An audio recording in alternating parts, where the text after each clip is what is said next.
Hi, welcome to Prime Recap. When a farmer threatens to sell his young hybrid between bull and elephant, he sets out on a journey in search of his legendary ancestors, gathering an army to fight against humans and free his entire species.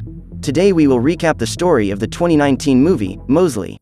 In a small village, a trader named Bemis announces that he has found a new species with the strength of a rhino and the intelligence of a human. He then introduces the Thorophants, a hybrid between bulls and elephants, but who possess the ability to talk to humans normally, as well as intelligence and strength that no other animal possesses. Among the group of Thorophants, Mosley is sold to a farmer named Simon who takes him into his home and trains him until he becomes an adult male. 25 years later, Mosley has formed a family and is already awaiting the arrival of his second child, but since he cannot stop working, he continues to help out on the farm while his wife Bera takes care of Rue, the couple's eldest son.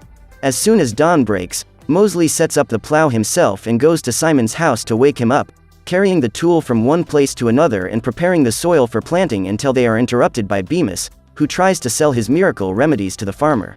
While the humans are negotiating, Mosley runs into his old friend Turpin again and starts talking, but Rue interrupts them both to talk about a mysterious cave he has found. While the Thorophants are talking, Bemis is still trying to sell his medicines to Simon, but since he knows that he is a terrible quack, the farmer refuses to buy anything from him. Realizing that he will not get the sale, Bemis changes the subject and offers to take Rue and auction him off in the nearest town, promising to split the profits with Simon, who is wary of the proposal, thinking that the animal is not yet at the right age. The farmer asks for more time, and Bemis continues to try to reel him in, saying that it is time to think big and expand his business by starting to plant on a piece of land that is now abandoned. Knowing that the land is no good, Mosley excuses himself and intrudes into the conversation by saying that the field Bemis pointed out is full of roots and rocks, and therefore impossible to plant there, but Simon thinks he is being nosy and throws a rock at the Thorophant. When night falls, Mosley lies down to sleep, and Rue calls him to visit the hiding place he has found.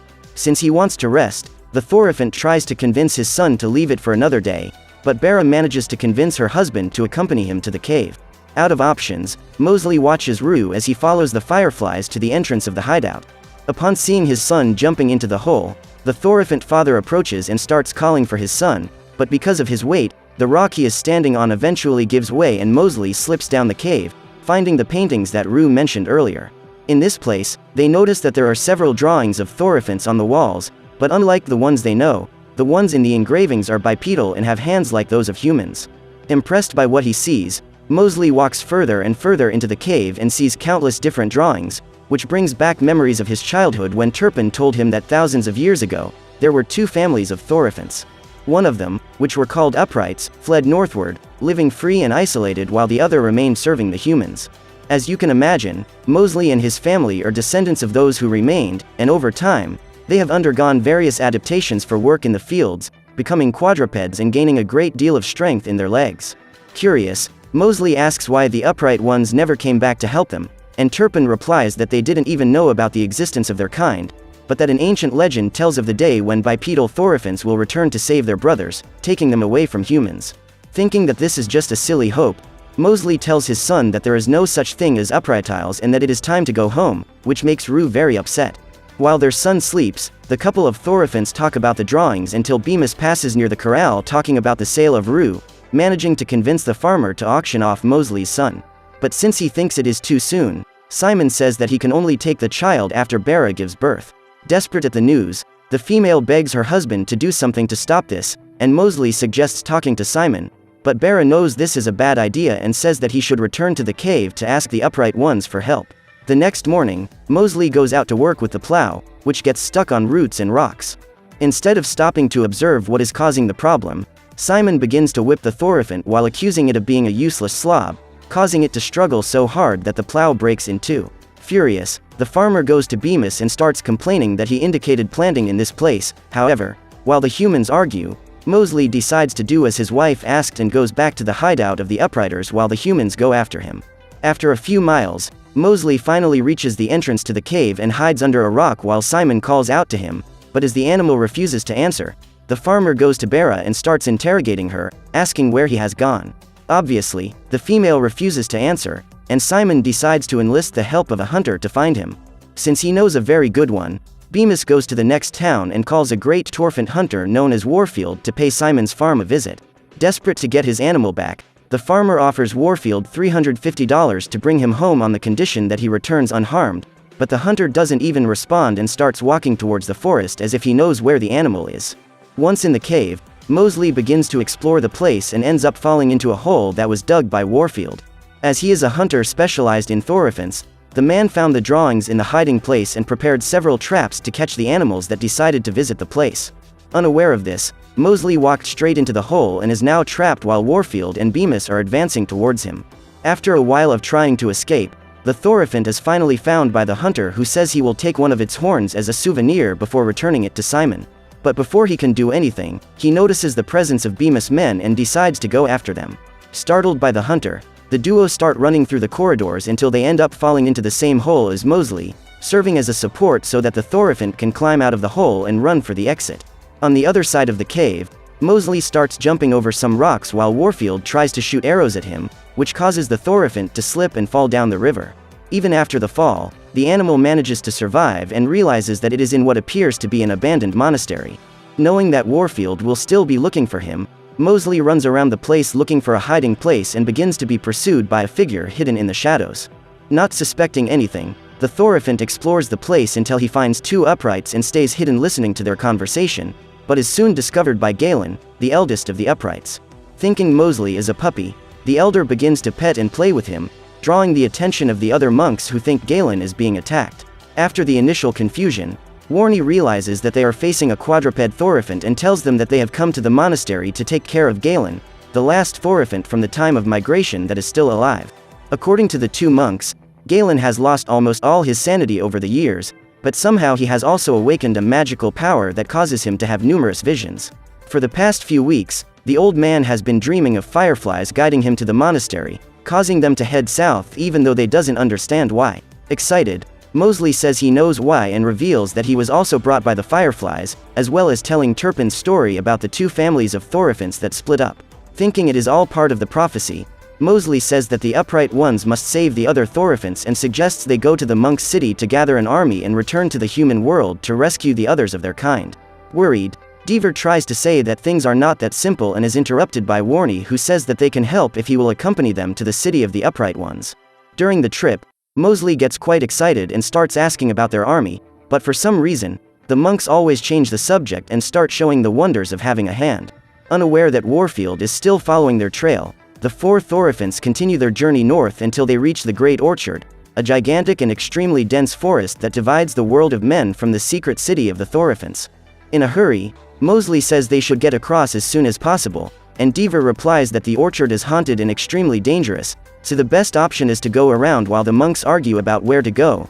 Mosley finds a large passage under the orchard and Warney insists that they must go around, since this shortcut is not on the map, but Deaver manages to convince his friend to take the new route. After a short time walking, Galen stops to rest and lets the other elders go ahead, when suddenly a tremor occurs and the trees above the cave begin to fall, almost crushing Deaver and the others. Separated from the rest of the group, Mosley grabs Galen and desperately runs toward the exit as the rocks come crashing down on them. Trapped, Warney and Deaver climb one of the trees and start running through the dark forest, falling right in front of the cave just as Mosley manages to escape. Safe and sound, the group stops to camp for the night, until, in the middle of the night, they wake up with Galen following the fireflies. When they see him approaching a cliff, the other monks get up and run to try to save him, but even with his friends holding him back, the old one keeps trying to follow the fireflies over the abyss. Just then, Warfield arrives at the camp and hears Warney's screams in the distance, following the sound until he finds the quartet of thorophints. While Deaver distracts the hunter, Galen says that they should trust the fireflies and Mosley decides to believe them, walking toward the abyss until suddenly the insects begin to carry him away. Seeing the two magically flying, Warney gives up fighting and decides to jump off the cliff together with Deaver, floating over the large orchard while Warfield stands by watching where they go. After crossing the forest, the four thorophints land near the city and start walking towards it while Warney gets up the courage to say that he lied about the army, but before he can do so, Mosley sees the metropolis and starts running towards it, past the statues at the entrance and straight into the center. During the race, Mosley realizes that all the uprights are elderly and begins to wonder where the army is that will save his family. At this point, Warney finally catches up with Mosley, who asks why everyone is so old, causing the old one to reveal that for some reason, none of the uprights have been able to have a child for at least 100 years, leaving them on the brink of extinction. Still, Warney says they can help him in some way and asks him to go talk to the queen, taking him to the monarch, who apologizes for everything the quadruped Thorophants have been through in the past centuries, saying that if she had known her brothers were still alive, she would have come back to rescue them.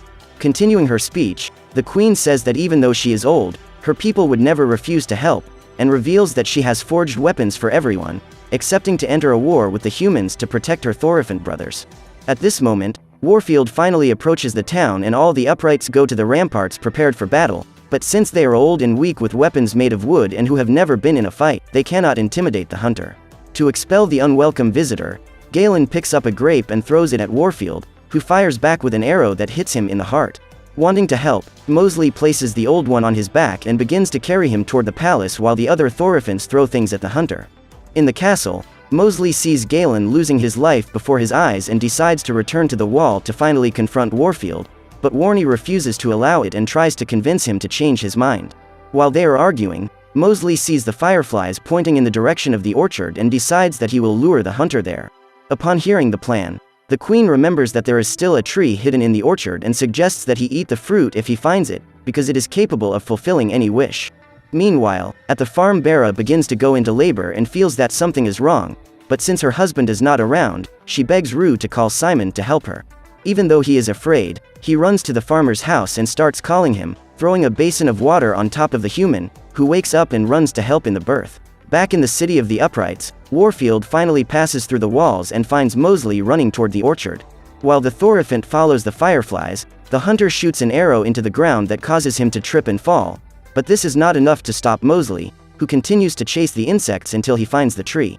Amazed by the orchard, he gets distracted and Warfield takes the opportunity to shoot an arrow in his hip, but even wounded, the Thorophant decides to confront the hunter and starts running towards him, hitting him with a headbutt that throws him against the trees. Even though he has less physical strength, the human manages to knock Mosley down and lassos his neck, trying to tame him at all costs, but the Thorophant manages to resist and falls right on top of the hunter, crushing his body. Still, Warfield stands up as if nothing had happened and begins to pull the rope he has attached to the animal's neck, entering into a tug of war that ends with Mosley as the winner. After obliterating the hunter with a headbutt, the half-bull half-elephant runs toward the fireflies until it suddenly feels one of Warfield's arrows go through its belly.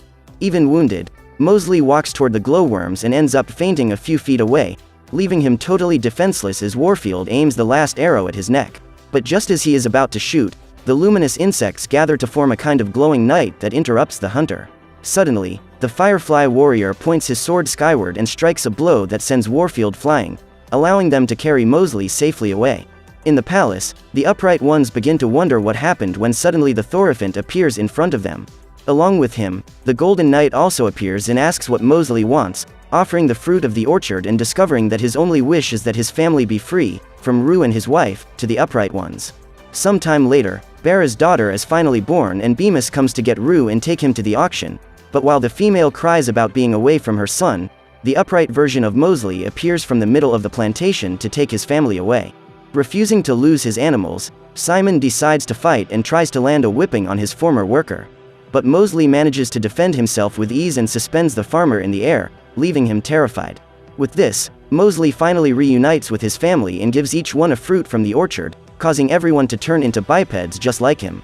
In this way, they can finally go to the city of the uprights and help free all the Thorophants though that still work for humans, helping to re-establish their species and erasing the past of servitude. So what did you think of this movie? Leave it in the comments below. And if you liked the video, please like and subscribe for more movie recaps. See you next time.